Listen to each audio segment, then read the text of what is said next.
हर लड़की gold digger होती है या फिर लड़कियां सिर्फ पैसे वाले लड़कों के पीछे ही भागती है। क्या पैसों के लिए अपने बॉयफ्रेंड को छोड़ देगी if she is getting an option to marry a guy जो उससे बेटर फाइनेंशियल सिचुएशन, छोड़ देगी? Yes. तो क्या वो गोल्ड डिगर है? गोल्ड डिगर नहीं है वो। वेलकम करते हैं हमारी सोसाइटी के ऐसे कैरेक्टर को जिनको लोग गोल्ड डिगर कहते हैं। इंसान के साथ रिलेशनशिप में पैसे के लिए आई है वो एक्चुअल गोल्ड डिगर्स तो बॉयज होते हैं यार। ऐसे स्टेटमेंट्स आपने न्यूज चैनल, सोशल मीडिया या फिर अपने आसपास अपने दोस्तों के बीच कभी ना कभी जरूर सुने होंगे। ये एक ऐसी बात है जो लोगों के बीच बहस और गॉसिप का टॉपिक बन जाती है। अगर किसी लड़की का डाइवोर्स हो गया और उसके बदले में उसे एलिमनी मिली तो उस लड़की को गोल्ड डिगर कहा जाता है। एक लड़की पहले एक लड़के के साथ रिलेशनशिप में थी, लेकिन वो लड़का फाइनेंशियली स्टेबल नहीं था, इसलिए उस लड़की ने उस लड़के को छोड़कर अपने फ्यूचर को सिक्योर करने के लिए एक ऐसे आदमी से शादी कर ली जो उसे एक प्रॉमिसिंग फ्यूचर दे सकता है। तो उस लड़की को भी गोल्ड डिगर कहा जाता है। यहाँ तक कि कोई लड़की अगर अपने प्यार से ऊपर अपने बिजनेस या फिर अपनी जॉब को रखती है तो उस लड़की को पैसे का लालची माना जाता है और उस लड़की को भी गोल्ड डिगर का टैग दे दिया जाता है। बेसिकली ये गोल्ड डिगर आज की डेट में एक ऐसा वर्ड बन चुका है जिसे एक वुमेन के लिए एक गाली की तरह यूज किया जाता है। यहाँ पर हम इस बात को भी इग्नोर नहीं कर सकते कि जब लड़कियों को डेट करना होता है तब उन्हें लड़कियों के बैकग्राउंड से कुछ खास फर्क नहीं पड़ता। हाँ, पर जब उन्हें शादी करनी होती है तो वो अपने लिए हमेशा एक ऐसा ही पार्टनर ढूंढना चाहती है जो उन्हें फाइनेंशियल सिक्योरिटी और स्टेबिलिटी दे पाए। पर आखिर ऐसा क्यों है, इसका जवाब आपको वीडियो में आगे मिल जाएगा। लेकिन अगर मैं आपसे कहूँ कि आज ये जो लड़कियों की सोच ऐसी हो चुकी है उसके पीछे कहीं ना कहीं हमारा कल्चर और हमारी संस्कृति ही जिम्मेदार है, तो आप क्या कहेंगे? वेल, आज की इस वीडियो में हम इसी सवाल का जवाब ढूंढने की कोशिश करेंगे कि कैसे हमारे कल्चर और हमारी संस्कृति ने आज की लड़कियों की सोच को शेप किया है। साथ ही मैं आपको अपना पॉइंट ऑफ व्यू भी समझाने की कोशिश करूंगा कि अगर एक लड़की अपनी लाइफ में सबसे ऊपर पैसे को रखती है तो वो कुछ भी गलत नहीं कर रही है। आपके होने वाले हस्बैंड का कम से कम सैलरी कितना होना चाहिए? कम से कम 8-9 करोड़ होना चाहिए। मिनिमम सैलरी 4-5 लाख तो होनी चाहिए। 1 लाख अबाउ 90,000 अबाउ। महीने का लड़का अगर 50,000 या 1,50,000 तक कमाता होगा तो भी चलेगा। 1.5 लाख पर मंथ। लॉयल है बट उसकी सैलरी उतनी नहीं है, 10-15 हज़ार है, तो आप उससे शादी करो? नहीं। पैसे कम है मंथली के तो नहीं करूँगी।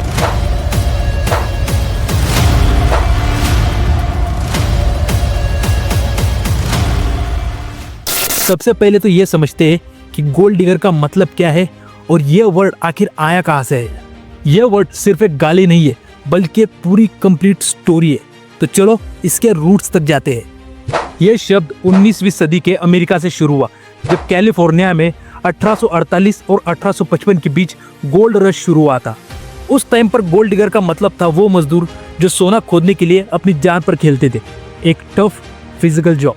लेकिन धीरे धीरे ये शब्द एक मेटाफोर बन गया जिसमें पैसे की तलाश को एक अलग ही रूप में दिखाया गया। 1911 में रेक्स बिच की नॉवेल द नियर डुएल में इसका जिक्र हुआ, एक ऐसी औरत के लिए जो रिच आदमियों के पैसे के पीछे भागती थी। और 1915 में वर्जीनिया ब्रुक्स की memoir my battle with voice ने इसको और गहरा दिया जब उसने इसमें सेक्स वर्कर्स के बारे में लिखा जो उस टाइम पर अपने सर्वाइवल के लिए सिर्फ और सिर्फ रिच आदमियों पर ही डिपेंडेंट थी। लेकिन ये सोसाइटी का मिरर भी था जो ये दिखाता था कि इस टाइम पर औरतों के सर्वाइव करने के लिए रास्ते कितने कम थे और उन्हें जिंदगी जीने के लिए यह काम करना ही पड़ता था। लेकिन असली बदलाव तब आया जब 1919 में एवरी हॉपवुड के प्ले द गोल्ड डिगर्स ने इस वर्ड को स्टेज पर ला दिया।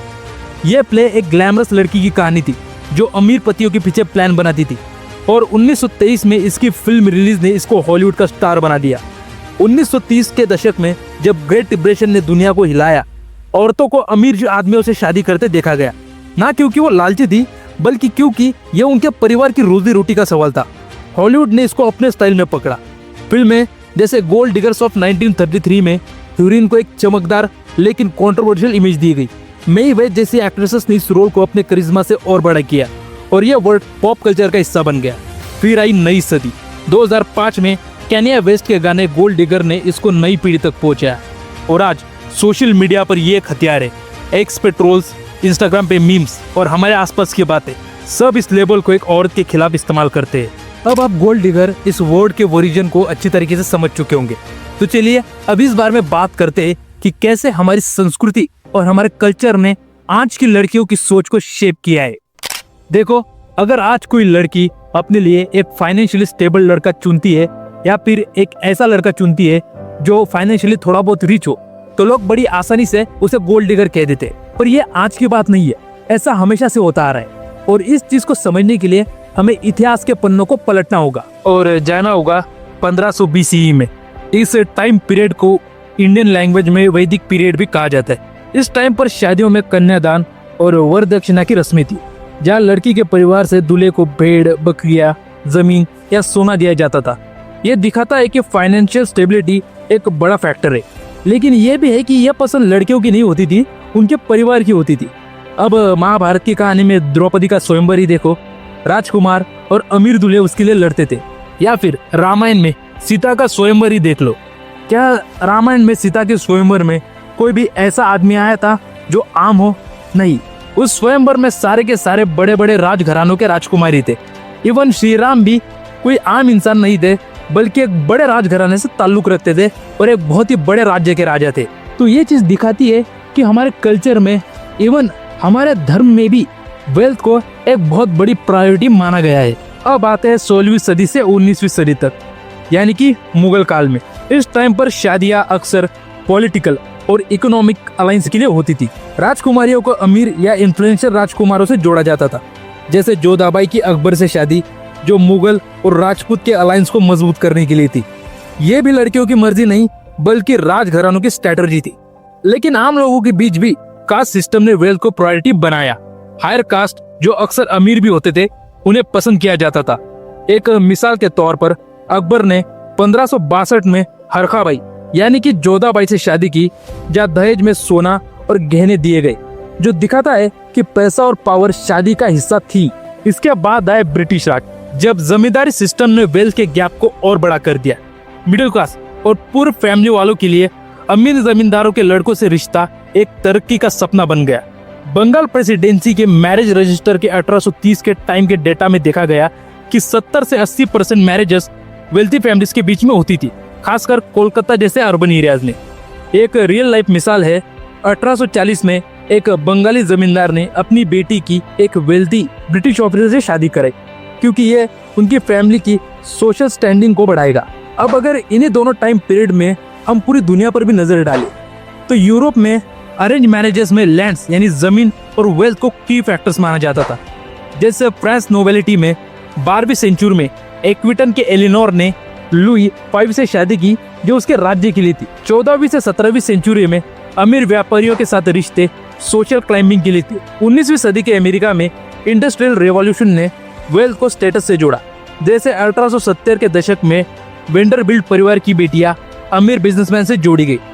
तो अब ये सारी बातें सुनकर तो यही लगता है कि भले ही महाभारत का टाइम हो, रामायण का टाइम हो, मुगल राज का टाइम हो या फिर ब्रिटिश हुकूमत का टाइम हो, हर टाइम पर शादियों में वेल्थ को एक बहुत ही बड़ी प्रायोरिटी माना गया है। पर इन सभी टाइम पीरियड के हिसाब से ये बात इतनी भी सिंपल नहीं है। हाँ, उस टाइम पर वेल्थ एक बहुत ही बड़ा फैक्टर होता था शादियों में, क्योंकि उस टाइम पर औरतों के पास खुद के जीने के लिए और कोई जरिया नहीं था। उनके पास कोई जॉब्स नहीं होती थी, उन्हें घर से बाहर नहीं निकलने दिया जाता था।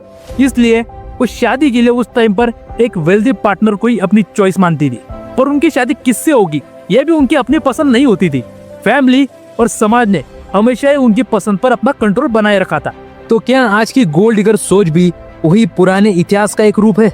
हमेशा से ही लड़कियों को यही सिखाया गया और समझाया गया है कि अगर उन्हें एक सिक्योर और हैप्पी लाइफ जीनी है, तो उन्हें ऐसे लड़कों से ही शादी करनी चाहिए जिनके पास बहुत सारा पैसा हो। और यही सोच generation to generation pass on होती रही है। यही सोच आपकी दादी की रही होंगी, यही सोच आपकी मम्मी की होंगी, और यही सोच आपकी बहन की भी होगी। अब जितने भी लड़के मेरे इस वीडियो को देख रहे हैं, मेरा आप लोगों से एक सवाल है। मान लो तुम्हारी बहन है या फिर बेटी है, तो क्या तुम उसकी शादी किसी ऐसे लड़के से कराओगे जो फाइनेंशियली स्टेबल नहीं है, वो कुछ कमाता धमाता नहीं है? या फिर मान लो तुम्हारी बहन या फिर बेटी कहीं जॉब कर रही हो और एक मिनिमम अमाउंट कमा रही हो, मान लो 50,000 रुपए, तो क्या तुम उसकी शादी किसी ऐसे लड़के से कराओगे जो 15 से 20,000 रुपए ही कमाता हो? अगर मेरी बात बताऊं और ऑनेस्टली बोलूं, तो मैं अपनी बहन की शादी कभी भी किसी ऐसे लड़के से नहीं कराऊंगा।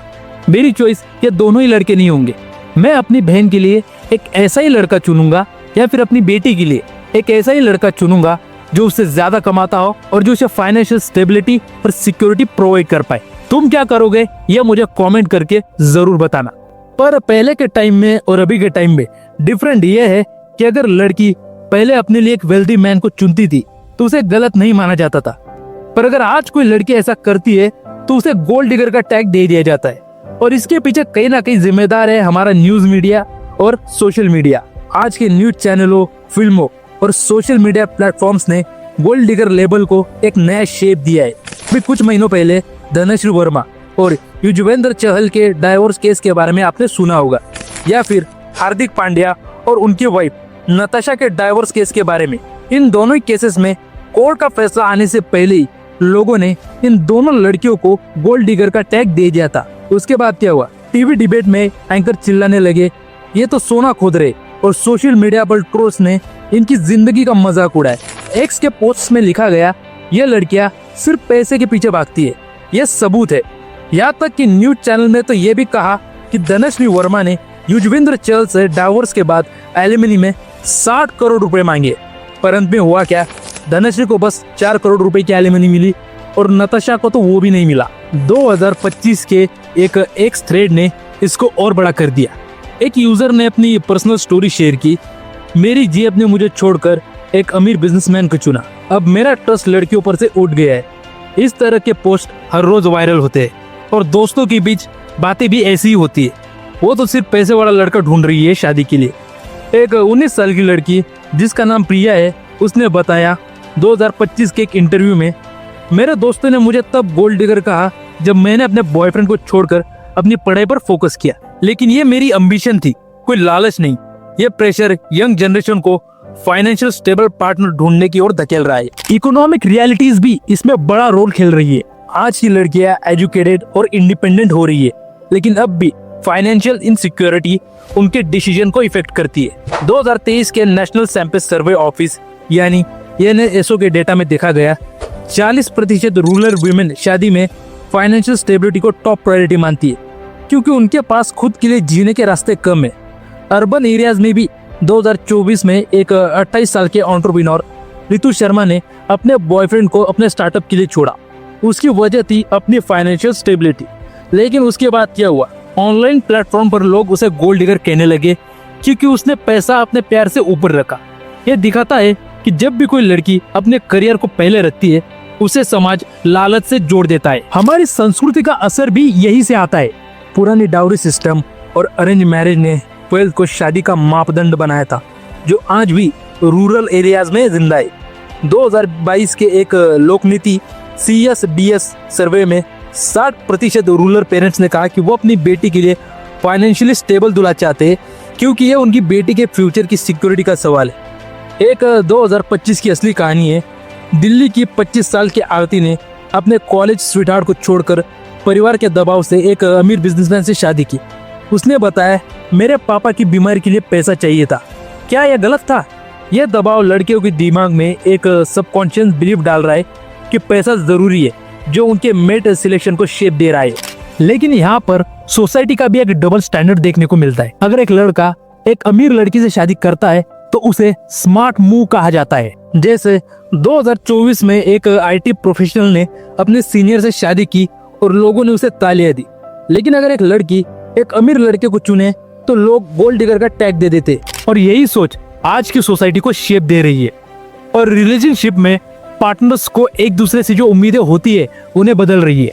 लेकिन 2023 के प्यू रिसर्च डेटा में देखा गया, ग्लोबली 50% यंग वुमेन अब प्यार, कंपैटिबिलिटी और फाइनेंशियल स्टेबिलिटी का बैलेंस बनाना चाहती है। लेकिन स्टिग्मा अब भी उन्हें जज करता है। जैसे एक 2025 की मुंबई के 22 साल के स्टूडेंट ने कहा, मैंने स्टेबल लड़के को चुना क्योंकि मेरी जॉब अभी शुरू हुई है, लेकिन दोस्तों ने मुझे जज किया। यह सोच उनके सेल्फ स्टीम को इफेक्ट कर रही है, लेकिन नई पीढ़ी से तोड़ भी रही है। पढ़ी लिखी लड़कियां अपने इंडिपेंडेंस को पैसे के ऊपर रख रही है, जैसे रितु शर्मा, जिन्होंने अपने स्टार्टअप के लिए सब कुछ सैक्रिफाइस किया। तो क्या यह सोच एक नया बदलाव ला रही है या पुरानी सोच का और गहरा रूप है? अब अगर मैं अपनी बात करूं तो जितनी भी लड़कियां ये वीडियो देख रही है, जब भी आपको लाइफ में पैसे और प्यार में से किसी एक को चुनना पड़े तो बिना ज़्यादा सोचे और बिना झिझके पैसे को ही चुनना, क्योंकि ट्रस्ट मी, प्यार के बगैर ज़िंदगी काटी जा सकती है लेकिन पैसे के बगैर ज़िंदगी नहीं कटती। अगर आप मेरी बात से एग्री करते हो तो इस वीडियो को एक लाइक करना और इस वीडियो को अपने किसी एक दोस्त के साथ ज़रूर शेयर करना और चैनल को सब्सक्राइब करके ज़रूर जाना। मैं मिलता हूँ आपसे एक और ऐसी वीडियो के साथ, तब तक के लिए जय हिंद।